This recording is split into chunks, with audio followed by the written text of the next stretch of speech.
What's going on, everyone? Welcome back to the Mock Draft Guy YouTube channel. And today I'm coming back at you with another 7-round team mock draft. This time we have landed on the Minnesota Vikings. Now, you might be wondering if you guys are just a fan of the series and not just watching one video for your favorite team.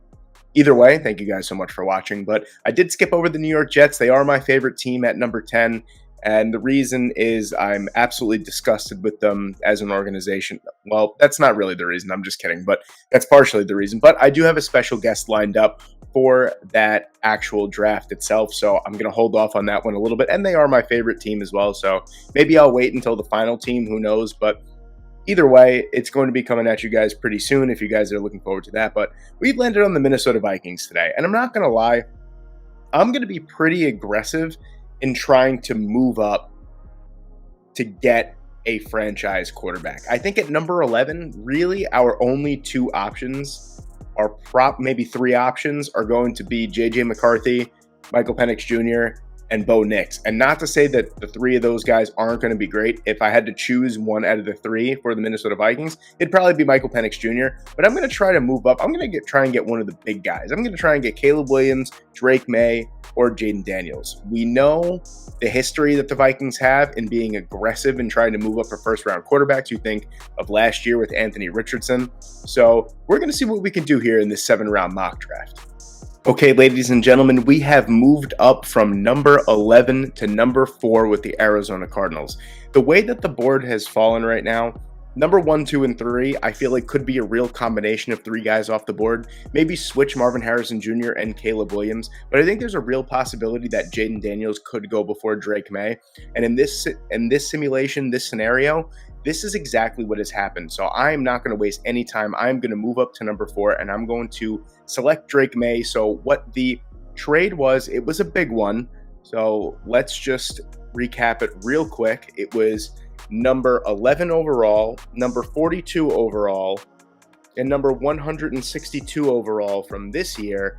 And then next year was a first-round pick and a third-round pick to move up 7 spots. I know it sounds like a lot, but honestly, the Minnesota Vikings were willing to give up the entire farm for Anthony Richardson last year.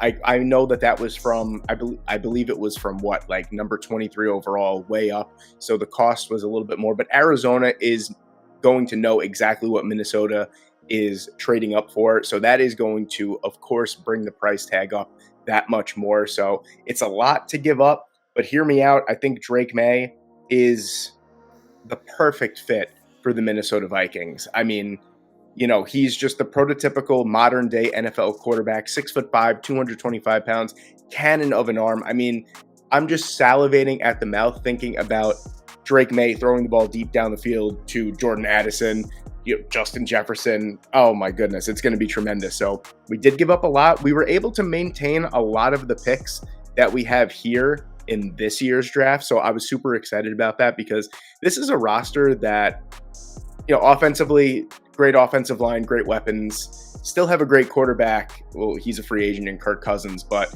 maybe he moves on. It's time to draft a quarterback anyway, to be honest with you, even if Kirk comes back for one more year. So I'm completely fine with giving up all that to move up to get someone like Drake May. But the defensive side of the ball, I think we have to kind of sort of load up in places that we can. So I'm glad that we were able to maintain a lot of these picks for this year. But yeah, we moved up to number 4 from number 11, and we're going to take Drake May at number 4 here. In my rush of excitement, I forgot to mention that including the number 4 overall pick, we were able to snag a third-round pick from the Arizona Cardinals. So that was nice to get a pick to kind of, break up the massive gap between number 4 and what our next pick would have been was number 108. So we're able to recoup some value there to get a third-round pick. And with this third-round pick, we are going to do just what I said before. We're going to address the defensive side of the ball. Now, Javon Bullard is listed as a cornerback here. He can play corner. He played corner a little bit in college as well, but he is predominantly a safety. And in Brian Flores' nickel defense, he loves a 3 safety look. So this is someone that could come down and play in that perfect role that Brian Flores is looking for. I don't know if Harrison Smith will be coming back. So even if he is, I think it's wise to get someone like Javon Bullard, who is able to be a hybrid type of player in your defense. He can play corner. He's, a safety, but he has the corner chops as well. So someone to be a long-term replacement for Harrison Smith. I think it's great value getting him here at number 71. And I think the only reason he's listed as 86th overall on this big board is because they have him at corner. I think he'd be a little bit higher, maybe around where Caden Bullock is in the high 70s if he was listed as a safety. But be that as it may, we're going to get him here at number 71 to kind of sort of fill out the secondary a little bit more. At number 108 overall, we're going to address the defense yet again, and I'm looking at defensive tackle here. I'm looking at Braden Fisk, a player that I really like a lot out of Florida State. Back-to-back 6-sack seasons for the Seminoles. 6'5", 300 pounds, is an elite mover as well, and he brings a ton to the table in terms of pass rushing ability. And really, for the defensive line standpoint, I think that's a focal point of what the Vikings have to do either in free agency or in the draft. They need to get defensive linemen, interior defensive linemen that can rush the passer from within. So Braden Fisk is a tremendous find here at number 108, and we are definitely going to take him here. At number 130, I'm looking to address the offensive line here. Let's, pull no punches here. The Minnesota Vikings have one of the best offensive lines in the entire NFL. They have a tremendous unit. They are bookended by two young, incredible tackles in Brian O'Neill and Christian Darrisaw. Their guards are pretty good as well.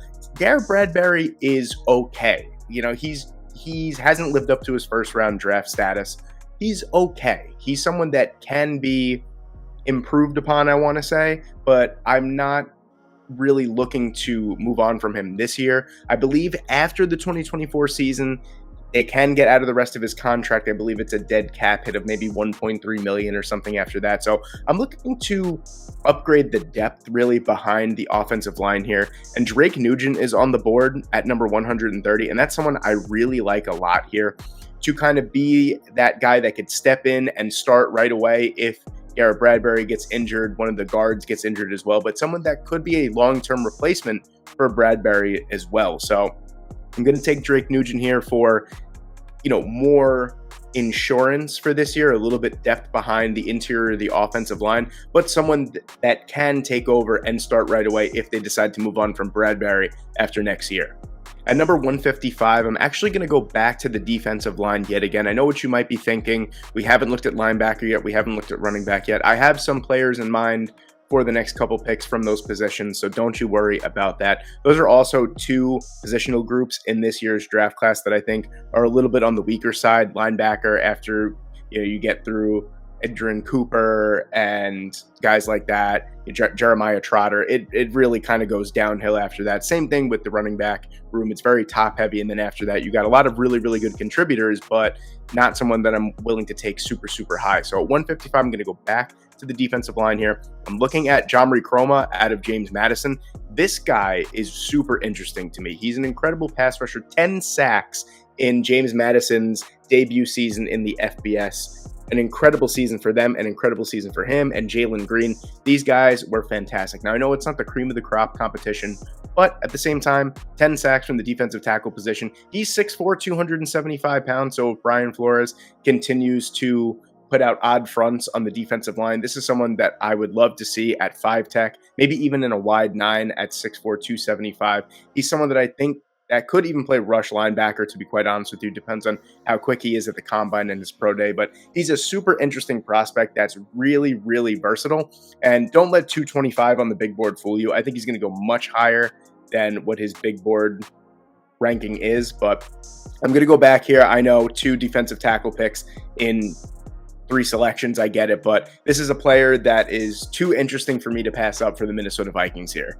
At number 178 here, we're going to address the running back position. I really like Isaiah Davis out of South Dakota State. Now, you're going to get some funky numbers from these FCS prospects. Don't get me wrong, at South Dakota State, one of the powerhouses of, I believe they play in the Big Sky. I could be wrong. But yeah, Isaiah Davis, 6'1", 220 pounds. He's an incredible rusher of the football. Back-to-back seasons of over 1,500 yards on the ground, over 15 touchdowns in both seasons as well. He is phenomenal. He is a dual threat. He can catch the ball out of the backfield as well.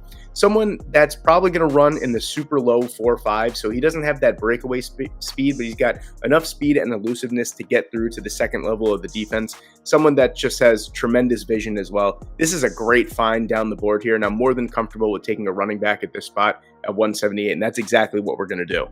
Then with our last pick at number 227 in this 7-round Minnesota Vikings mock draft, we are going to take Jackson Mitchell, linebacker out of UConn here. A little undersized for the position, 6'1", 236 pounds, but you already have an undrafted free agent in Ivan Pace Jr., who I thought should have been a 3rd-round pick or a 4th-round pick last year. He was tremendously productive in college at Cincinnati, and I think the only reason he went undrafted was because of his size, but he is a phenomenal player as well. It seems like Brian Flores and the Minnesota Vikings really like these athletic coverage type of linebackers that can tackle as well, and that's exactly what Jackson Mitchell is. He's a phenomenal turnover player. He has produced a tremendous amount of turnovers. I believe this year wasn't as fruitful for him. I believe he produced 3 turnovers, a forced fumble, a fumble recovery, and an interception, and 1 sack. Last year, he really broke out. He had 4.5 sacks, I believe 2 forced fumbles, 5 fumble recoveries. Like, he was incredible all over the field. He's super athletic. He's a really good coverage linebacker.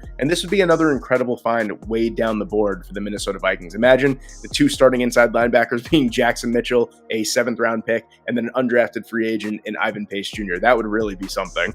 And just like that, ladies and gentlemen, there you have it. There is our full 7-round Minnesota Vikings 2024 mock draft. Now, we started with the number 11 overall pick.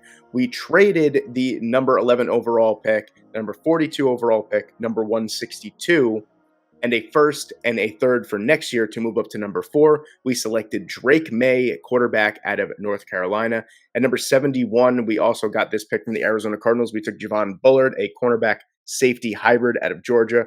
Braden Fisk at number 108, a pass rushing defensive tackle. At number 130, we got some offensive line depth. Excuse me, I was going to say linebacker depth. Offensive line depth in Drake Nugent. John Marie Croma is the pick out of James Madison at 155. Isaiah Davis, big-time running back out of South Dakota State at 178. And then Jackson Mitchell, linebacker out of UConn at 227. Let me know what you guys think in the comment section below. This is actually the first time in this series this year that I've traded up to get a player, and I didn't think it actually was as bad of a trade up as I thought it was going to be. I thought it was going to be way more than that. So let me know what you guys think about that in the comment section below. Thank you guys so much for watching today. I hope you enjoyed, and I hope I see you in the next one.